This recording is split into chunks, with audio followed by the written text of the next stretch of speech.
नमो भगवते वासुदेवाय। ओम नमो भगवते वासुदेवाय।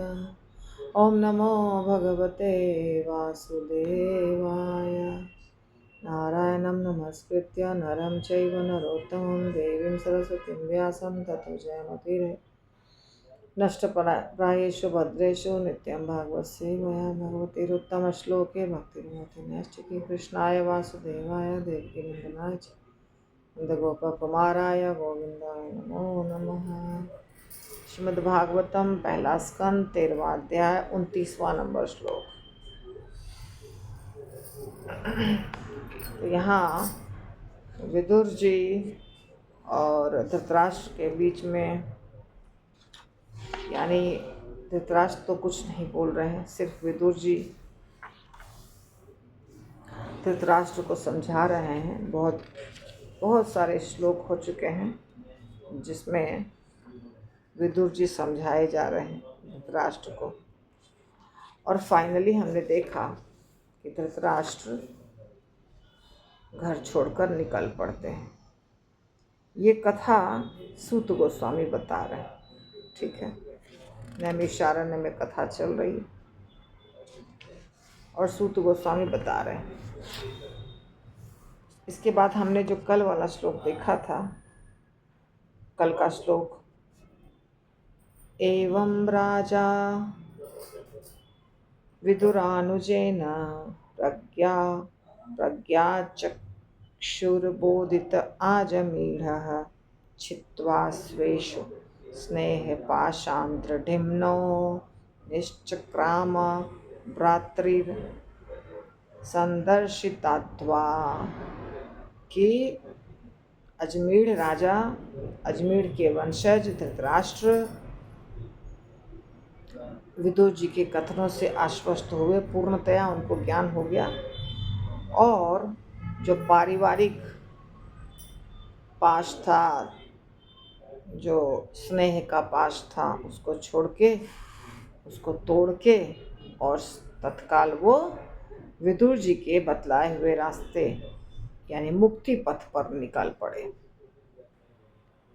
विदुर जी ने कहा था अभी तुरंत आप निकल जाइए उत्तर दिशा की ओर, किसी को बताइए मत, निकल जाइए।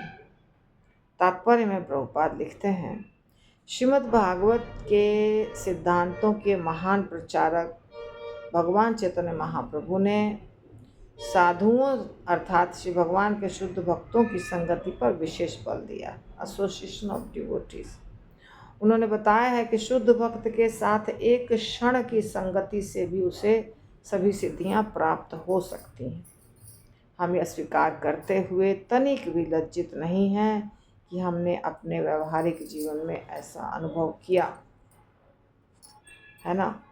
अभी देखिए, विदुर जी शुद्ध भक्त थे और विदुर जी के बोलने के कारण, समझाने के कारण धृतराष्ट्र का जीवन बदल गया। जो वो ऐसे ही राजमहल में बैठे हुए थे, समय बिता रहे थे, अब वो निकलेंगे तो भगवान का भजन करने निकल रहे हैं, तीर्थ यात्रा करने निकल रहे हैं, तो उनका तो कल्याण निश्चित है। तो इस प्रकार शुद्ध भक्त जो होते हैं उनका संग करने से सबको फायदा होता है। शुद्ध भक्त आपको कभी नहीं सिखाएंगे कि तुम धन के पीछे भागो, तुम ऐश्वर्य के पीछे भागो, नाम के पीछे भागो, न धनम न जनम न सुंदरीम, चैतन्य महाप्रभु ने कहा है। तो ये सब चीज़ के पीछे भागने के लिए जो बता रहा है वो नहीं, वो तो शुद्ध भक्त नहीं है। शुद्ध भक्त ये सब छोड़ने बोलेंगे। तो शुद्ध भक्त का संग करने से बहुत लाभ होता है। साधु संग सर्वशास्त्र कौय, लव मात्र साधु संग सर्व सिद्धि होय। एक क्षण के लिए भी, क्षण से भी छोटा होता है लव, समय का एक इकाई है। उतना देर के लिए भी यदि साधु का संग किया तो उससे सभी सिद्धियां प्राप्त होती हैं। श्रील प्रभुपाद कहते हैं कि मुझे ये अनुभव हुआ है। यदि कुछ मिनट की प्रथम भेंट के समय श्री कृष्ण कृपा मूर्ति श्रील श्रीमद् भक्ति सिद्धांत सरस्वती गोस्वामी महाराज की कृपा न हुई होती तो अंग्रेजी में भागवतम कि वर्णन का गुरुतर कार्य स्वीकार कर पाना हमारे लिए असंभव होता। सही बात है। श्रील प्रभुपाद जबरदस्ती उनके दोस्त ने फोर्स करके खींच करके ले करके गए थे प्रभुपाद को। पहले घर से लेके गए, चलो एक साधु से मिलना चाहिए। नहीं नहीं नहीं, मैं नहीं चाहूँगा, मुझे साधु से कोई इंटरेस्ट नहीं है मिलने से। बचपन से बहुत साधु देखा है। श्रील प्रभुपाद के पिताजी बहुत साधुओं को लेकर आते थे अपने घर गौर मोहंडे, और बचपन से उन्होंने देखा कि साधुओं को लाते हैं, खिलाते हैं, पिलाते हैं। तो उनके पिता चाहते थे कि मेरा बच्चा भक्त बने, इसके ऊपर कृपा हो, इसीलिए अपने घर पे साधुओं को लाते थे। उनको पसंद था घर पे लाना, ऐसा नहीं कि केवल बच्चे के लिए। साधु की सेवा हो जाएगी, साधु का घर में आना ज़रूरी है। अभी आजकल तो ख़तरनाक है ना, पहले के ज़माने में ऐसा नहीं होता था, इतना डर नहीं लगता था लोगों को, अजनबी को भी लोग घर लाते थे। तो बचपन से देखा था श्रील प्रभुपाद ने ऐसे ऐसे सैफरन ड्रेस वाले को, इसलिए उनको लगता था नहीं, अब कुछ खास बात नहीं है, क्यों देखूंगा मैं, मुझे नहीं मिलना है। और उनके दोस्त ने कहा तो एक बार मिल लो, सिर्फ एक बार मिल लो, सिर्फ एक बार। तो जब वो लोग वो जो भी गाड़ी पकड़ के वहाँ तक गए होंगे, उससे उतरे, रोड क्रॉस करके जाना था वहाँ पे जहाँ पे प्रभुपाद के होने वाले गुरु बैठे थे। उनको नहीं पता था कि हमारे गुरु बनेंगे, पर मिलने के लिए जाने वाले जब थे तो उनका जो आश्रम था गौड़िया मठ, वहाँ जहाँ पे ऑफिस था जो भी था, तो वहाँ वो जो घर था, तो रोड क्रॉस करके जाना था। तो रोड क्रॉस नहीं करना चाह रहे थे, ज़बरदस्ती हाथ पकड़ के खींच के श्रील प्रभुपाद को उनके दोस्त ले गए।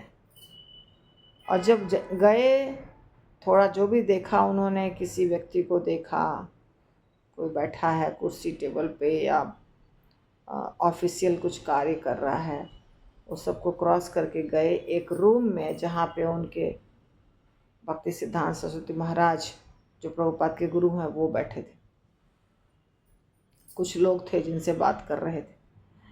तो जब उन्होंने देखा, देख के ही आकर्षित हो गए। अलग अलग प्रकार का तेज था उनके शरीर चेहरे से निकल रही थी तेज, या शरीर से निकल रहा था तेज। और जो वो बोल रहे थे, जो वो शिक्षा दे रहे थे, वो जो जहाँ पे जो बैठे थे 2-4 लोग, वो भी उनको बहुत अच्छा लगा। और जो भी शिक्षा दे रहे थे, उसके बाद प्रभुपाद को उन्होंने बोला कि तुम लोग पढ़े लिखे लगते हो, अंग्रेज़ी भाषा में प्रचार करो, तुम अंग्रेज़ी भाषा में प्रचार करो, विदेश जाओ। तो श्रील प्रभुपाद बाद में फिर भागवतम लिखने के लिए बोले होंगे। तो प्रभुपाद ने उसी समय प्रभुपाद को बहुत अच्छे लगे, 2-4 लाइन से बात हुई थी और इनका जीवन बदल गया। तभी उन्होंने सोचा कि अभी मैं अगर विवाहित नहीं होता तो अभी तुरंत मैं यहीं रह जाता ही नहीं घर, मुझे यहीं पे सरेंडर ही कर देता। लेकिन जो भगवान की इच्छा है, थोड़ा समय लगा और अंत में श्रील प्रभुपाद अपने गुरु को पूर्ण रूप से समर्पित होकर के अपने जीवन का एक एक सेकंड, एक एक मिनट उन्होंने गुरु की सेवा में बिताया। तो यही कह रहे हैं कि कितनी बड़ी बात है कि ऐसे व्यक्ति का संग मिला जिससे कि प्रभुपाद का जीवन बदल गया। संग कितना इम्पोर्टेंट, ऐसा बहुत लोगों के जीवन में हुआ है। अभी विदुर जी धृतराष्ट्र को जैसे समझाए या बोले, या धृतराष्ट्र ने अपना डिसीजन लिया, वैसे जितने भी प्रचारक हैं वो सबको बोलते रहते हैं। और इतने लोग जो मंदिर आते हैं, लाखों लोग इस्कॉन से जुड़े हुए हैं या कोई और भी संस्था से जुड़े हुए हैं, भक्ति कर रहे हैं, तो वो सबको तो किसी न किसी ने शिक्षा दी है। इसीलिए ये शिक्षा देते हैं ना, शास्त्रों के ऊपर जो शिक्षा देने वाले गुरु होते हैं या साधु होते हैं, वो बहुत बड़ा कार्य करते हैं, उनसे जीवन बदलता है लोगों का। प्रभुपाद लिखते हैं, उस उपयुक्त क्षण में उनका दर्शन किए बिना हम एक बड़े व्यापारी होते, किंतु मुक्ति के मार्ग पर चलने तथा अपने गुरु के आदेशानुसार श्री भगवान की सेवा करने का मार्ग पर अग्रसर होने में कभी समर्थ न हुए होते। कितने लोगों को आप सुनेंगे बोलते हुए कि हम यहाँ आए तो हमारा जीवन बदल गया, नहीं तो अभी हम क्या करते रहते। बहुत लोगों को आप सुनेंगे ऐसा बोलते हुए। इस्कॉन एक ऐसी संस्था है जिससे वर्ल्ड वाइड संस्था है। मान लीजिए कोई दूसरा कोई बोनाफाइड संप्रदाय है और बहुत अच्छा है, उसके गुरु भी बहुत अच्छे हैं, सब अच्छे हैं, पर उसका प्रचार ज़्यादा नहीं है, उसके मंदिर बहुत नहीं है देश विदेश में, तो लोगों को तो पता नहीं चलेगा, मौका नहीं मिलेगा, भक्ति लोग उनको सुन के देख कर सीख कर नहीं कर पाएंगे। परंतु इस्कॉन इतने ज़्यादा सेंटर्स खोल के रखे हैं, इस्कॉन के अलग अलग शहरों में, गाँव में भी, जिसके कारण लाखों की संख्या में लोग माला जप कर रहे हैं या ये शास्त्रों को पढ़ रहे हैं। आजकल मोबाइल के कारण लेक्चर्स और अलग अलग प्रकार के ऑनलाइन क्लासेस ये सब भी अटेंड कर पाते हैं। तो बहुत बड़ी बात है कि संग आपको मिलता है, संग से जीवन बदलता है। और यहाँ पर प्रस्तुत है दूसरा व्यवहारिक उदाहरण, महाराज धृतराष्ट्र के साथ महात्मा विदुर की संगति का प्रभाव। महाराज धृतराष्ट्र राजनीति, अर्थशास्त्र तथा पारिवारिक आसक्ति से संबंधित भौतिक आकर्षण के जाल में मजबूती से बंधे हुए थे और अपनी सुनियोजित परियोजनाओं को सफल बनाने हेतु उन्होंने पूरी शक्ति से कार्य किया, किंतु उन्हें अपने भौतिक कार्यकलापों में शुरू से आखिर तक निराशा ही लगी हाथ। सही है। प्लानिंग बहुत किया धृतराष्ट्र ने, लेकिन ना कभी जीवन में खुश रहा और जो था उसमें भी वो भी कुछ नहीं बचा। यानी न राज्य बचा, न पुत्र बचा, न खुशी हुई, कुछ भी नहीं प्राप्त हुआ, सब जगह असफलता ही असफलता। तो प्लानिंग काम नहीं किया। प्लानिंग अपना काम नहीं करता है। जैसा कि कल मैं भागवतम दे रही थी, तो उसमें बहुत अच्छा उदाहरण प्रभुपाद ने दिया। आप लोग उसको पढ़ के आगे जा चुके हैं, मगर याद है कि नहीं याद है पता नहीं।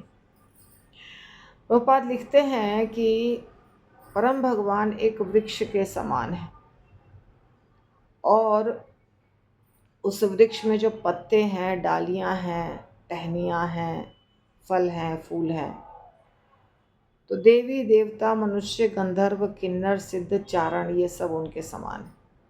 यानी ये सब पेड़ पे लगे हुए फूल, पत्ते, डाली, फल इत्यादि हैं। मतलब हम क्या हुए, हम भगवान के पेड़। भगवान अगर पेड़ है तो उस पेड़ पे लगा हुआ एक पत्ता, मान लीजिए मैं हूँ तो एक पत्ता, इसी तरह आप एक पत्ता, सब एक एक पत्ता है। कोई फल है, कोई फूल है। ये अरबों खरबों पत्तों वाला पेड़ है जहाँ पे इतने सारे चीज़ हैं। तो यदि भगवान से, यानी उस पेड़ से, यदि उस पेड़ से वो पत्ता जुड़ा हुआ है, तो पेड़ में जब पानी आएगा तो पत्ता अपने आप क्या होगा, हरा भरा रहेगा। पत्ता सूखेगा नहीं, पत्ता हरा भरा रहेगा, स्वस्थ रहेगा, सुंदर रहेगा, है ना।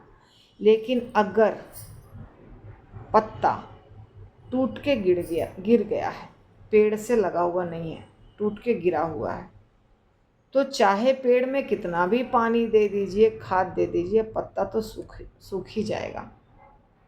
क्यों सूखेगा पत्ता? क्योंकि वो जुड़ा हुआ नहीं है, या टहनी या फल या फूल जो भी है। इसी प्रकार जो व्यक्ति भगवान से जुड़े हुए नहीं हैं, चाहे उनके पास कितना भी धन हो, ऐश्वर्य हो, लोग हों, कुछ भी हो, वो कभी भी खुश नहीं रह सकता है, सुखी नहीं रह सकता है, शांति कभी उसे नहीं प्राप्त होगी। कारण क्या है? वो पेड़ से अलग है, यानी वो भगवान से अलग है। तो भगवान से कनेक्टेड नहीं होने के कारण वो हमेशा दुखी रहता है। जैसे पत्ता पेड़ से अलग होने के कारण सूख जाता है, इसी तरह जो भगवान से दूर है वो हमेशा दुखी रहता है। यह है कारण। तो ये हमने देखा था, ये भागवतम में ही प्रभुपाद ने बताया है स्टार्टिंग में। इस प्रकार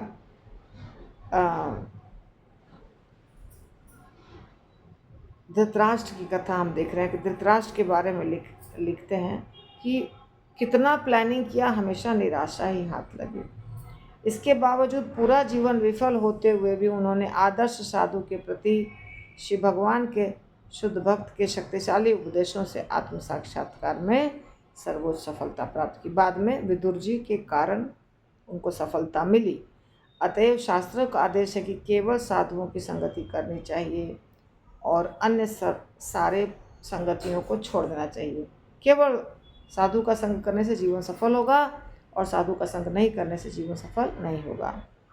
ऐसा करने से साधुओं से श्रवण करने हेतु पर्याप्त सुअवसर प्राप्त हो सकेगा, जो इस भौतिक जगत में मायावी स्नेह के बंधन को छिन्न भिन्न करने वाले हैं।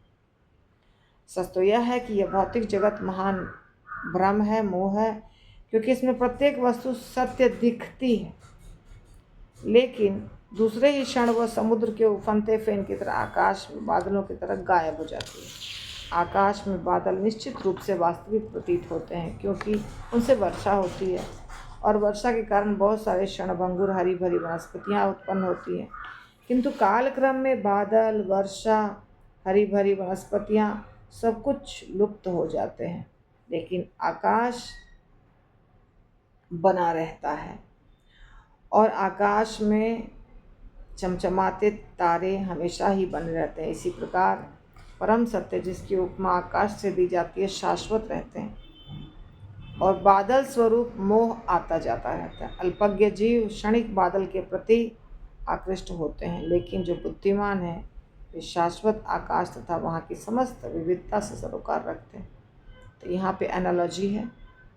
आकाश को कहा जा रहा है भगवान से तुलना करके कि भगवान शाश्वत हैं, हमेशा रहने वाले हैं, पर आकाश में ही बादल होते हैं जो हमेशा नहीं रहते हैं, कभी कभी दिखते हैं। उस बादल लगते हैं कि टिकने वाले हैं, पर वो गायब हो जाते हैं। इसी प्रकार भौतिक जगत की सारी चीज़ें हमें सत्य दिखती हैं। धन दौलत, आकर्षक जो चीज़ें हैं वो सब सत्य प्रतीत होती हैं। हम खुश भी होते हैं, उससे आकर्षित भी हो जाते हैं। परंतु दो उदाहरण दिया है, एक समुद्र में जो झाग होता है वो, और एक आकाश में जो बादल होता है वो। ये दोनों टिकने वाले चीज़ नहीं है। आकाश का बादल भी गायब हो जाएगा और समुद्र का झाग भी गायब हो जाएगा।